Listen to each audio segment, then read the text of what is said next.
नमस्कार, मी संयुक्ता मानसी तुम्हा सर्वांचं फिनिक्स हेल्थ वर्ल्ड मध्ये पुन्हा एकदा स्वागत करते। आज मी मातृत्वासारख्या अशा नाजूक विषयावर बोलणार आहे। स्त्री एक चमत्कारी शक्ती असते जी एक नवीन जीवाला जन्म देते। प्रत्येक पालकांचे आई बाबा होण्याची स्वप्न असते आणि यापेक्षा मोठा आनंद काय असू शकतो। परंतु तुमच्या या पालक बनण्याच्या आनंदामध्ये इन्फर्टिलिटी हा विषय येऊ देऊ नका, जो तुमचा हा पालक बनण्याचा आनंद हिरावून घेईल। Anantshree's New Spring fertility and IVF centre तुमच्या पालकत्वाच्या आनंदासाठी आशेचा किरण ठरत आहे। Anantshree's fertility and IVF centre हे आपल्या छत्रपती संभाजीनगर येथे सहकार नगर येथे स्थित आहे। यांचा IVF चा सक्सेस रेट 70 to 75% असून येथे एक्सपिरियन्स डॉक्टर व अत्याधुनिक तंत्रज्ञान असलेले हे मराठवाड्यातील सुसज्ज असे IVF सेंटर आहे।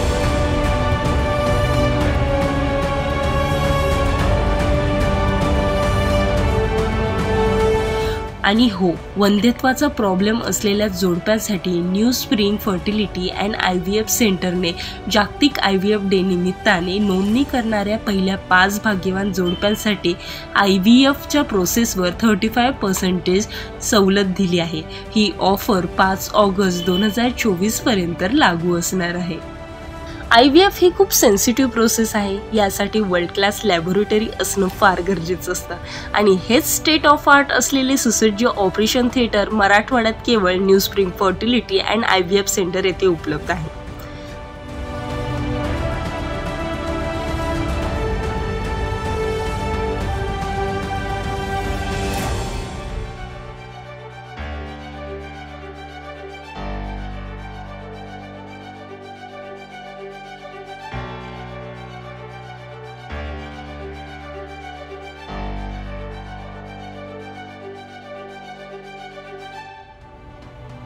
अनुभवी व उच्च शिक्षित डॉक्टर DRM अर्थातच डिप्लोमा इन रिप्रोडक्टिव्ह मेडिसिन या विषयातील पदवी जर्मन येथील किल युनिव्हर्सिटी येथून त्यांना प्राप्त असून यांना 25 वर्षाचा अनुभव तसेच times of India, Lokmat times, Dainik Divya Marathi, 94.3 my FM कडून त्यांना पुरस्कार प्राप्त आहे। अत्याधुनिक तंत्रज्ञान, उत्तम रिझल्ट्स हे या हॉस्पिटलचे हायलाइट्स आहेत। चला तर मी तुम्हाला आज अशा व्यक्तीला भेटवते ज्यांनी आजवर अनेकांच्या आयुष्यांच्या वेलींवर फुले उमलवली आहे। अर्थातच त्यांनी आजवर हजारोहून अधिक जोडप्यांना पालकत्वाचा आनंद बहाल केला आहे। Let's meet doctor Manisha Kakade. नमस्कार, मी doctor Manisha Kakade, consultant fertility specialist आहे। गेल्या 25 वर्षांपासून मी प्रॅक्टिस करत आहे। पूर्वी मी 7 वर्ष एका इन्स्टिट्यूटमध्ये काम केलं। मग त्याच्यानंतर या 18 वर्षांपासून मी Anantshree's New Spring fertility and IVF सेंटरमध्ये कार्यरत आहे। हजारो वंध्यत्वाने ग्रस्त असलेल्या पेशंट्सला आम्ही त्यांच्या पालकत्वाच्या स्वप्नपूर्तीसाठी कार्य करत आहे। सध्या परिस्थितीत फर्टिलिटीचा रेट कमी होतो, याबद्दल काय सांगणार? त्याच्यामध्ये पूर्वी 15 पैकी एका जोडप्यात तर आता 6 पैकी एका जोडप्यात हा प्रॉब्लेम वंध्यत्वाचा आपण बघतो।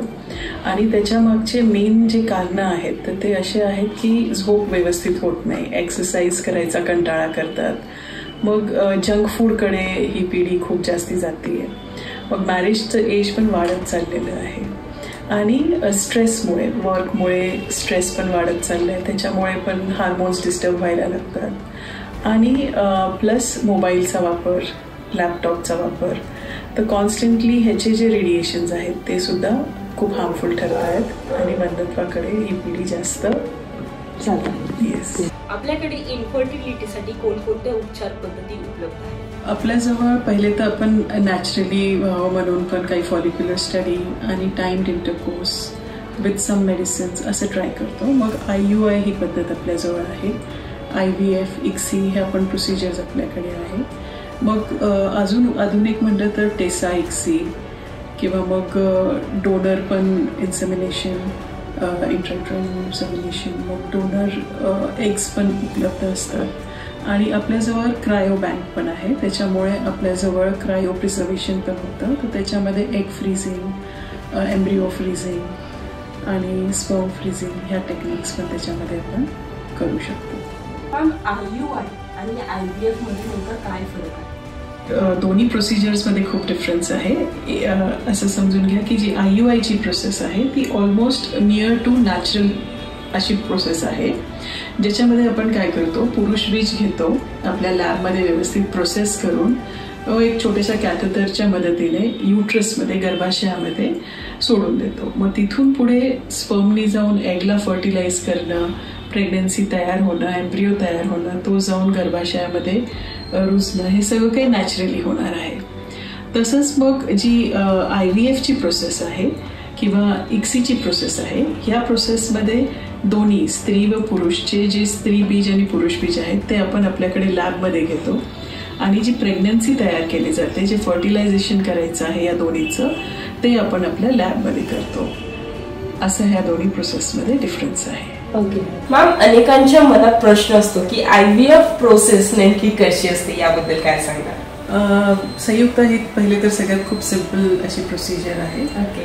आणि ह्याच्यात कुठल्याही दिवस तुम्हाला ऍडमिट राहण्याची गरज नाही पडत. बरोबर. आणि या प्रोसेसमध्ये पाळीच्या दुसऱ्या दिवशीपासून काही इंजेक्शन्स देऊन थोड्या जास्ती प्रमाणात स्त्री बीज मोठे केले जातात.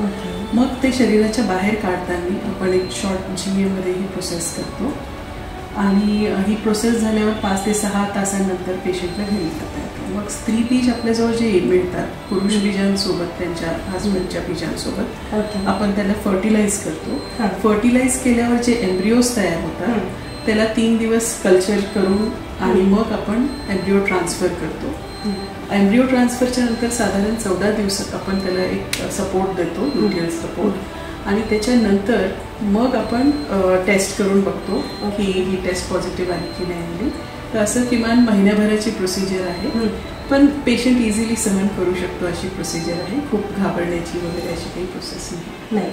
थँक्यू सो मच मॅम, तुम्ही खूप छान इन्फॉर्मेशन दिली. Thank you. Choose Ananta Street's New Spring Fertility and IVF Center. Choose Motherhood. Book your consultation today.